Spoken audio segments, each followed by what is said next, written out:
We're here for most of the week.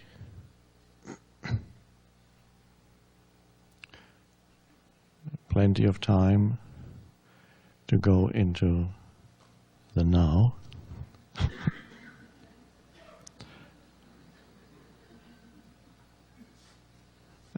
So much time, in fact, that we don't need to wait for anything while we're here.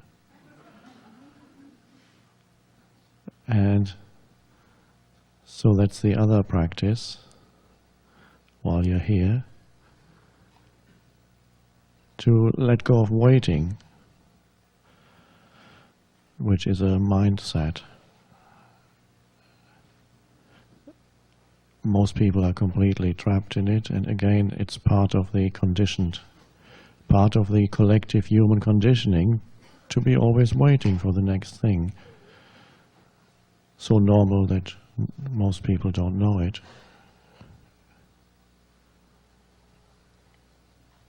Looking at it's when you observe it in people, how they act and react and interact, they can see in people's faces often that they're not here internally.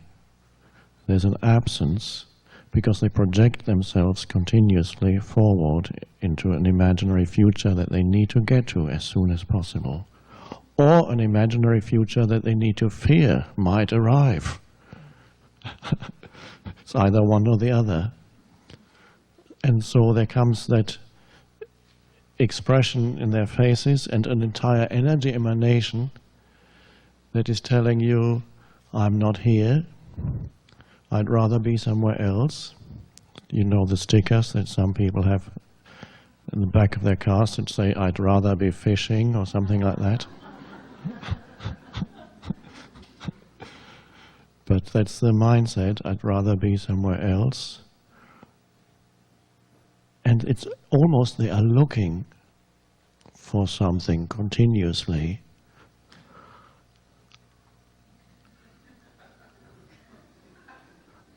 When you're completely trapped in mind, that is the energy that comes with, and there's a tension that comes with that. One thing is certain, they are not at ease in the now.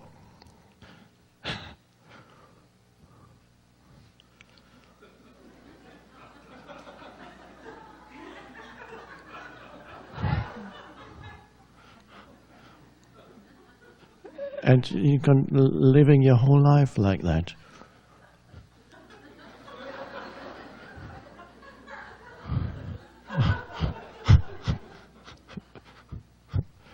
And that's only the face. No.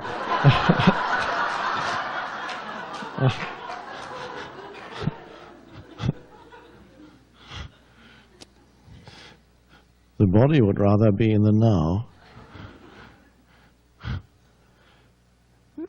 And so that's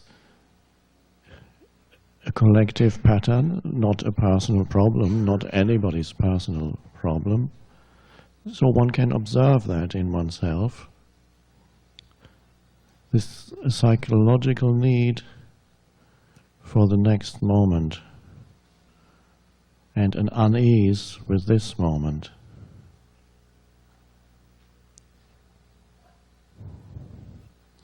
Desire for the next moment, because it's got to be more fulfilling than this one. And that's the mindset. But it never arrives, because it can only, the next moment can only arrive as this moment again. It's always this moment. So there's got to be more than that. This isn't it. This can't be it.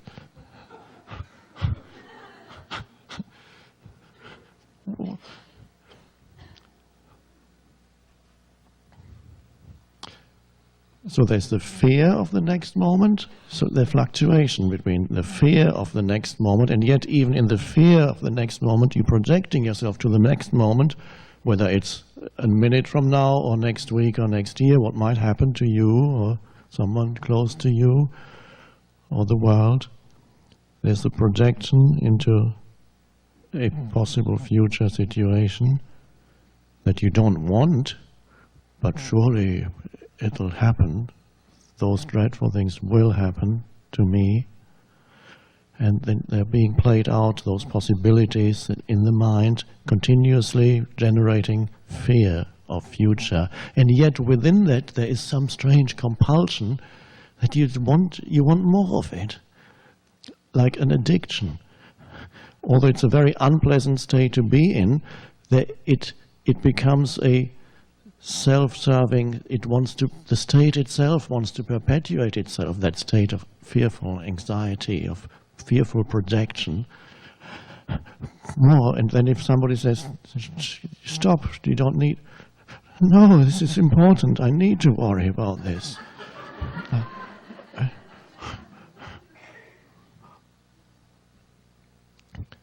Fear of future, but wanting still compulsively projecting oneself away into a fearful future, and then the desire for, well, some improvement, something that I can add to the content of who I am, and of course I need future for that. I need to become more of this or that. It's the two movements, fear and desire, both intimately connected with a mindset that lives in and through and is perpetuated by this future.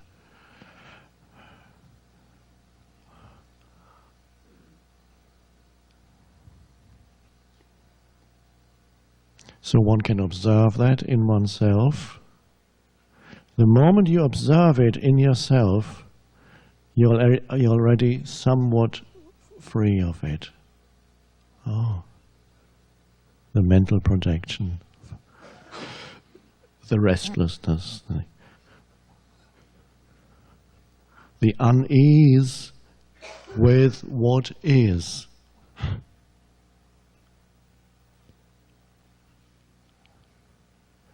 And that is a peculiar state, normal, very normal.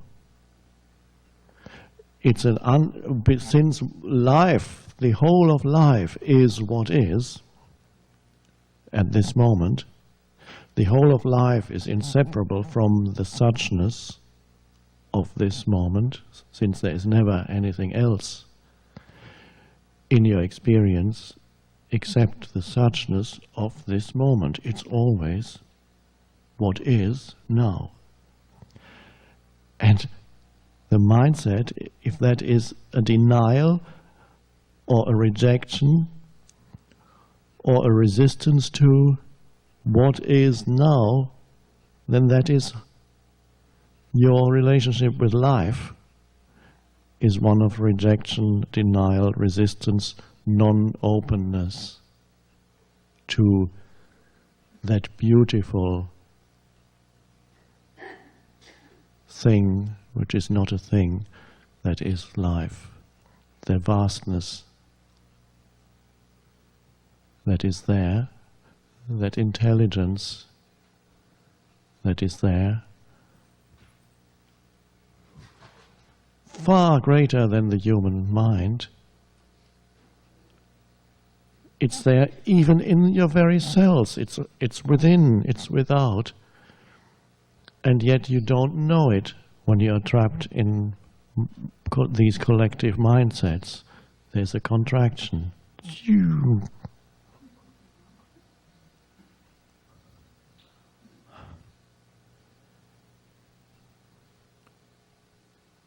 So to recognize it in oneself is a great thing.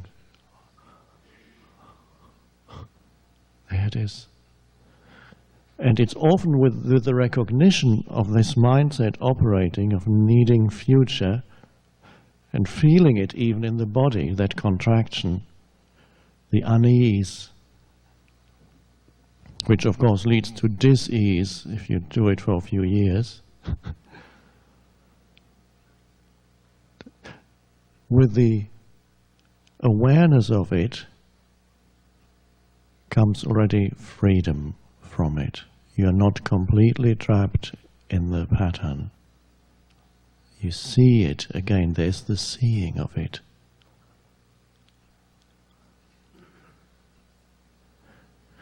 And you don't take the next step after the seeing, you don't draw some kind of conclusion.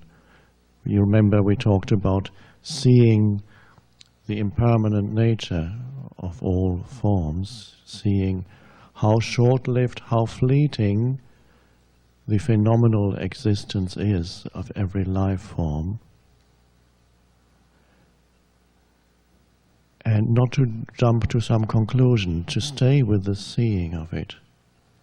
And here also, to see patterns in oneself, and stay with the seeing, not draw a conclusion that says, you see, you're not enlightened, you're not going to make it.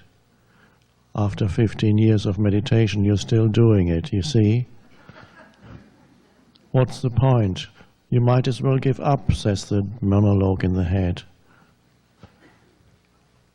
You see, you're no good, you're doing it again, you've done the workshop, whatever it is called, the retreat, and you're doing it again, it's pointless, you can't do it. And then one conclusion after another. Or at a very early stage when you see it, the mind tells you, I have arrived.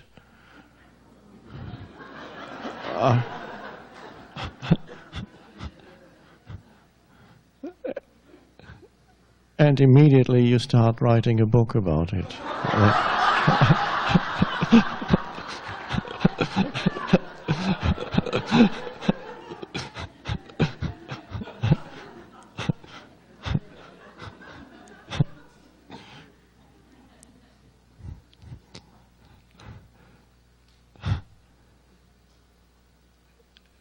And so staying with simply the seeing of those patterns.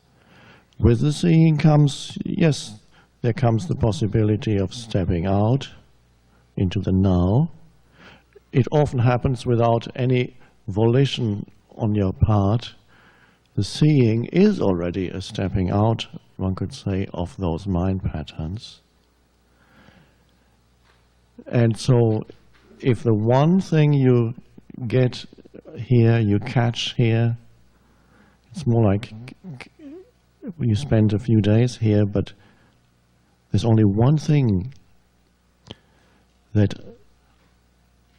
I endeavor to transmit to you, to avoid the word teaching. There's only one thing, there's not many things. One thing that, and it's more like, it's not so much that you understand that one thing mentally, it's like catching it. Oh. And if you only catch this one thing that is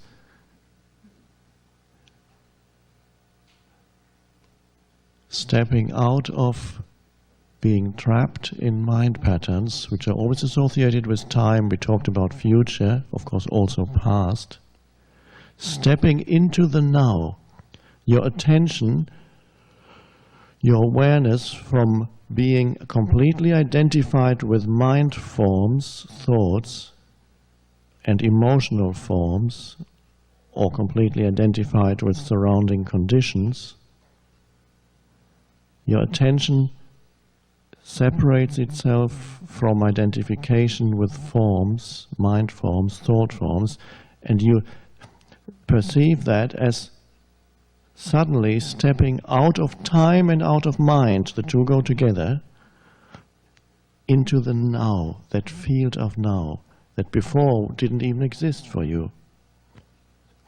So if you catch only that it is possible for you to step out of time and mind into now, and that is an awakening. You awaken out of identification with that into, oh, this moment.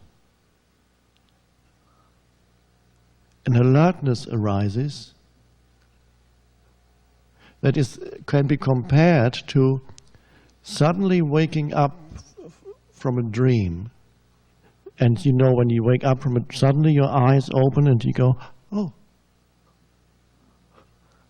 that was all a dream. Oh.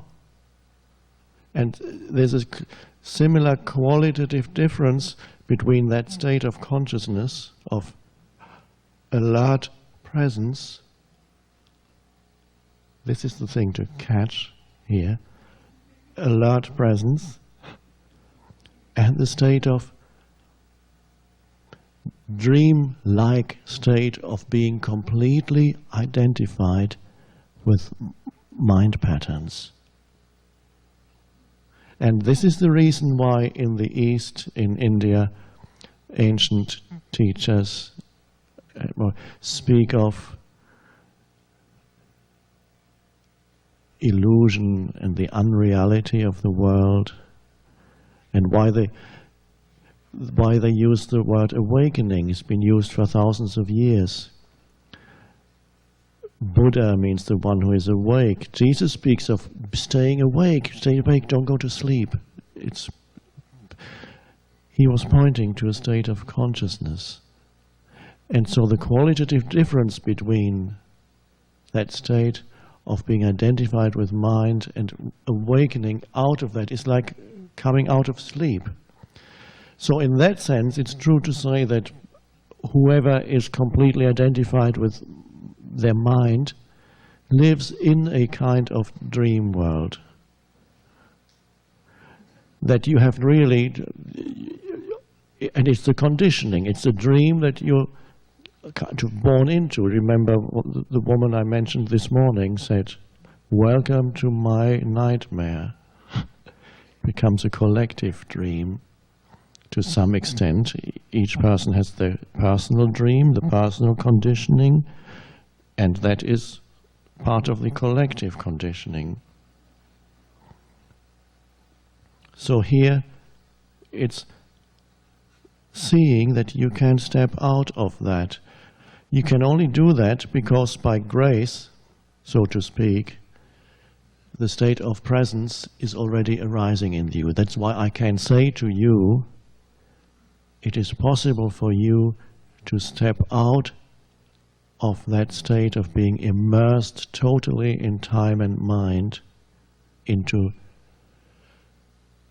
the vastness and the beauty and the sacredness of now.